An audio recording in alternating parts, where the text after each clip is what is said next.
The kitchen smelled like coffee and pine cleaner, which is a very specific combination that I will never be able to separate from the worst morning of my life.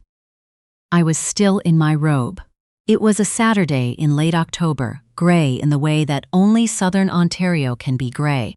Not dramatic, just relentlessly flat, like the sky had given up trying. We'd been back from Tofino for 4 days. The honeymoon had been everything I'd wanted: tide pools and cedar and a king bed with those heavy linen sheets that make you feel like a different, better version of yourself. I came home tan in the face and completely, stupidly happy. Malcolm had already left for his run. His shoes were gone from the mat by the door, his keys still on the hook. I was standing at the counter waiting for the second cup to brew when my phone buzzed. I almost didn't answer. I didn't recognize the number, but it had a 416 area code, and something made me pick up. "Is this Gwen?" A woman's voice. Professional. Careful. "Yes. This is Sandra calling from Millbrook Medical Clinic. I'm trying to reach Gwen Hartley." That's me. My maiden name. I hadn't changed it yet, though we'd only been married 11 days. "I'm glad I caught you." She paused in a way that felt deliberate. "I'm calling regarding some results we have on file. I want to make sure we handle this properly. Would you be able to come in today?" "Today is Saturday." "I know. We have a weekend triage window." Another pause. "Mrs. Hartley, I'd ask that you come alone. And I'd ask that you not mention this call to your husband before you come in." I remember looking at the coffee maker. The light was blinking. The pot was full. I thought, in a completely disconnected way, I should pour that before it gets cold. "Can you tell me what this is about?" "I'd rather do that in person," she said. "It's important that you hear it in a proper context." I wrote down the address even though I already knew where Millbrook was. Malcolm and I had both gone there 6 weeks before the wedding, together, as a practical thing we'd decided to do. His idea, actually. He'd said something about starting their marriage clean and honest. Those were the words he used. Clean and honest. I poured the coffee. I got dressed. I left a note on the counter that said I was running an errand and I'd be back by noon. I drove the 20 minutes to the clinic in silence because I couldn't figure out what music felt right, and eventually I just turned it off. I need you to understand something about Malcolm before I tell you the rest. He was not the kind of man who made a loud entrance. He didn't walk into rooms and command attention the way some men do, the way that initially reads as confidence and later reveals itself as something else entirely. Malcolm's was quiet in a way that felt intentional. He listened when people spoke, not in a performative way, not nodding too eagerly, just actually listening. He remembered things, small, specific things, the kind that you throw out in conversation without expecting anyone to catch. I'd mentioned once, 8 months into us dating, that I used to love those individually wrapped caramel squares that my grandmother kept in a dish by her door. The soft ones in the wax paper that no one really buys anymore. 2 weeks later, he left a bag of them on my kitchen counter without any explanation. No note, just the bag. That was Malcolm. We met at a work function. I was doing communications for a nonprofit in Hamilton, and his firm had sponsored one of our events. He came over to ask a genuine question about the program, not to impress me, or at least that's what it looked like. We talked for 2 hours. I drove home thinking, well, that's that. He was 34. I was 31. We dated for a year and a half before he asked me to marry him on a Thursday night in March in my own apartment with no grand setup, just dinner he'd made and a question he asked like it was the most natural sentence in the world. We were married on October 11th. It was a small ceremony. 40 people at a venue outside of Burlington, cedar tables and wildflowers, and that flat gold October light that Ontario does better than anywhere. My sister was my maid of honor. His brother was his best man. We wrote our own vows and both cried a little, and neither of us was embarrassed about it. I drove to Millbrook Medical Clinic, remembering all of this. I don't know why my brain wanted to do that. Maybe it was building a case. Maybe it was just trying to protect me for a few more minutes. Sandra was the woman who greeted me at the desk. She was in her 50s, efficient, with a kind face that had the particular quality of someone who had learned to keep their expression steady across a wide range of difficult conversations. She brought me to a small consultation room at the back.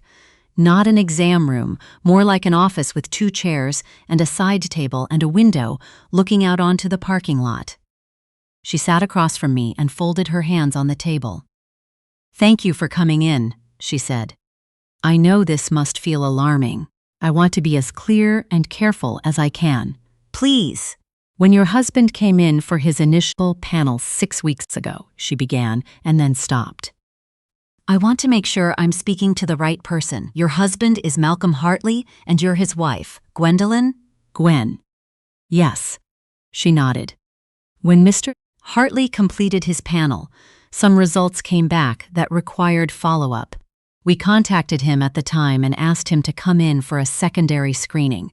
He came in. She paused. "He tested positive for chlamydia." I heard the words. I understood them. I just didn't do anything with them for a moment. "Okay," I said. "He was advised at that appointment of our standard protocol, which includes partner notification. That's notifying anyone he may have exposed. He was given a prescription, and he was given clear instructions about disclosure." She looked at me steadily. "We followed up 3 weeks later, as we're required to do.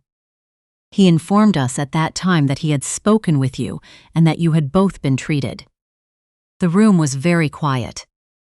"He told you I'd been treated," I said. "He told us you had discussed it and were handling it together." She paused. "When we do follow-up calls, we make every effort to verify. We tried to reach you directly at the number on your joint intake form, but we were calling a number that was listed as his primary contact for you.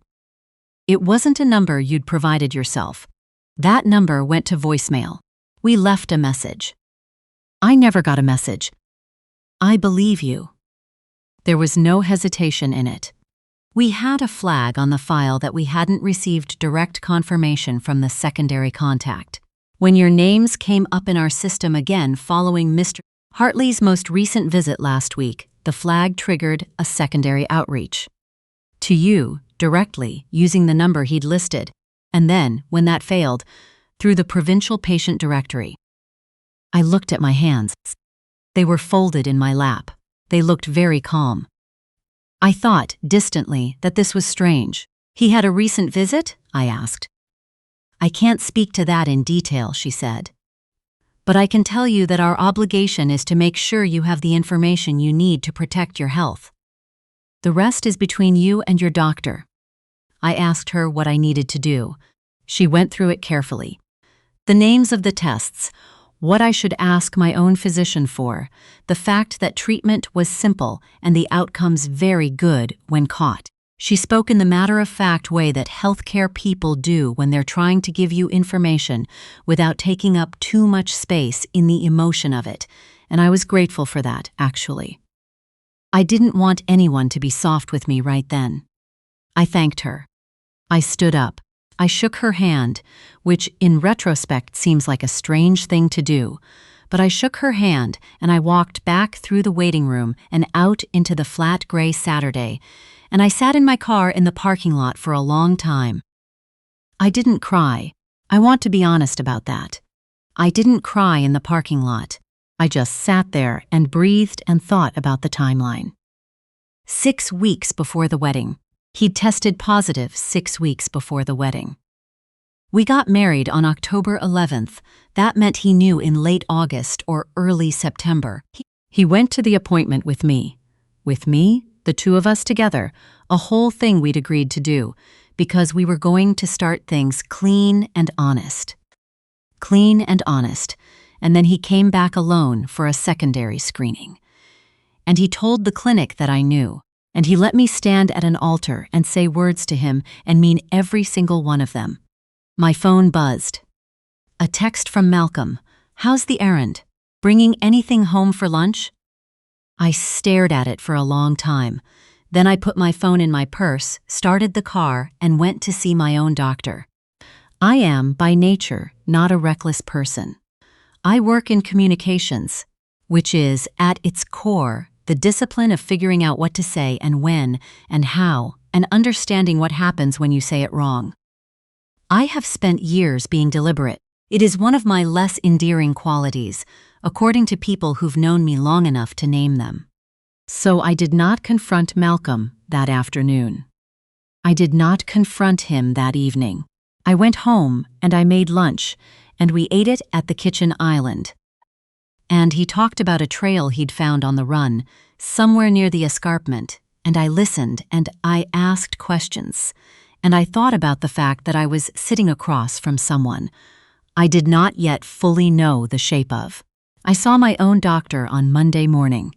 She was thorough and she was kind, and she did not make me feel ashamed, which I hadn't expected to feel but was starting to, in a low, persistent way that I couldn't quite locate. The tests came back clean. I was fine. I want to say that simply and clearly because I know that's what some of you are wondering about first, before anything else. After that, I started paying attention differently. Not obviously. I didn't go through his phone while he slept, though I won't pretend the thought didn't occur to me. I didn't call his friends or show up at his office. I just started noticing things that I had perhaps been choosing not to notice, in the way you choose not to see a crack in the ceiling because you don't want to think about what's above it. Malcolm had a separate bank account. He'd had it since before we met, a personal checking account at a different institution than the joint account we'd opened when we moved in together. I'd known about it. He'd framed it as just something he'd kept from before, a convenience account for his own incidentals, and I'd thought nothing of it. Why would I? We weren't the type of couple that needed to merge everything to prove something. But in the weeks after Millbrook, I started looking at small things more carefully. The way he sometimes left the room to take a call and came back with the slightly too relaxed expression of someone who has just been performing calm. The occasional Thursday evenings that ended later than expected. The fact that when I once mentioned, casually, that I'd tried calling him from the landline at my sister's and his phone had gone to voicemail, he said he'd been in the shower. And then later mentioned being out for dinner that same night without any awareness of the contradiction.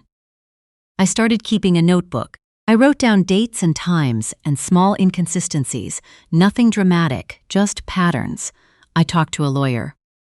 Her office was downtown, and she was the kind of woman who wore good shoes and spoke in complete sentences and didn't soften things for you, which was exactly what I needed. She told me what I needed to know about our situation. The joint account, the condo we'd bought 8 months before the wedding, what cohabitation and marriage meant for assets in Ontario. She used words like documentation and disclosure, and before you have that conversation. So I documented. I was quiet, and I was careful, and I let 3 weeks pass. I want to say something about those 3 weeks. People sometimes assume that what came next must have required enormous self-control, that I must have been suppressing some massive internal storm the whole time. And there was something there, something heavy and constant, like a hand on my sternum, but it wasn't rage. It was more like grief, actually. The particular grief of watching something you thought was true reveal itself as a different shape than you'd believed. I wasn't furious. I was sad in the way you're sad when you realize you've been wrong about something fundamental. Sad and tired and very, very awake. I chose a Tuesday. Malcolm played hockey on Tuesday nights, a recreational league downtown, games that ran until about 9:30. He always came home in a good mood after hockey, loose and easy, the particular ease of someone who has exercised and doesn't think they have anything to worry about. I'd made a reservation at Terroir, which was a restaurant in our neighborhood that we both liked. A casual French-Canadian place with good wine and small plates and the kind of lighting that makes everything feel slightly cinematic. I told him I'd booked it as a spontaneous thing. We'd been married almost a month, and I thought we should do something nice. He liked that. He said he'd shower at the rink and meet me there. I got there first. I sat at the table and I ordered a glass of Niagara White and I waited. He came in looking warm from the night air, his hair still damp, a dark jacket over a gray sweater. He looked good. He was always so quietly handsome, Malcolm. He kissed me on the cheek when he sat down and picked up the menu and said something about being starving. I let us order. I let the food come. I let us eat. And then I put down my fork and I said, "I need to talk to you about Millbrook." He looked up. Something moved across his face very quickly.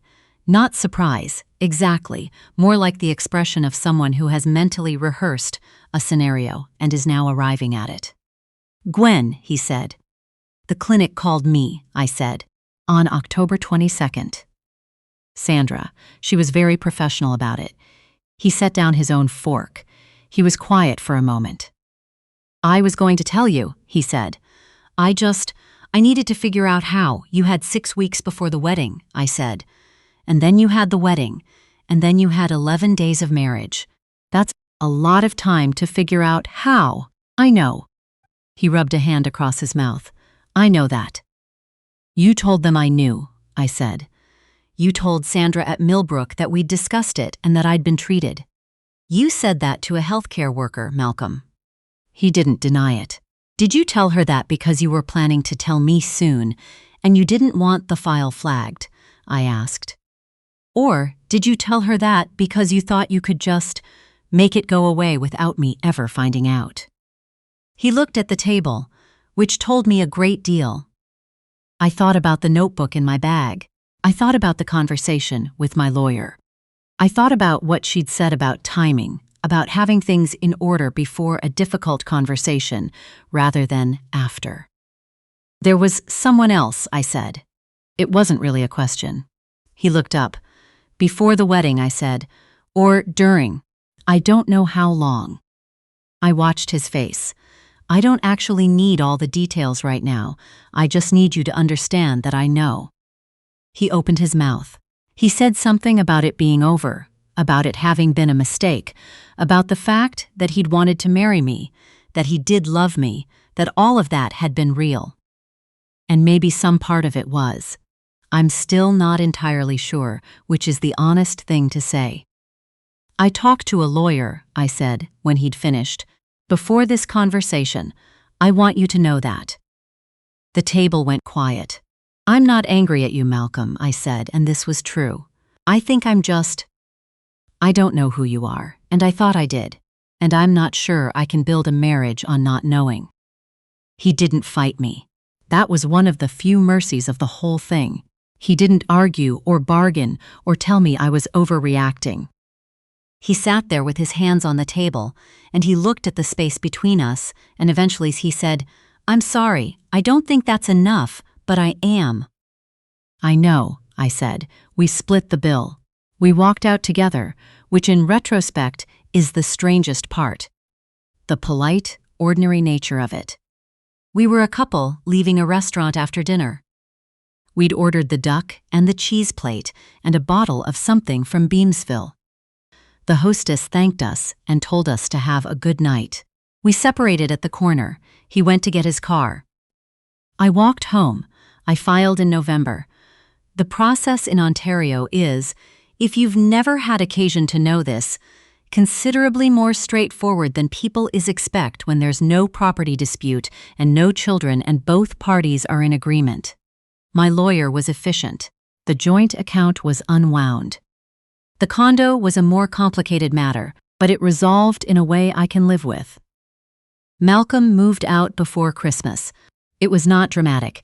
He took his things in a very organized way over 2 weekends and left the space very clean.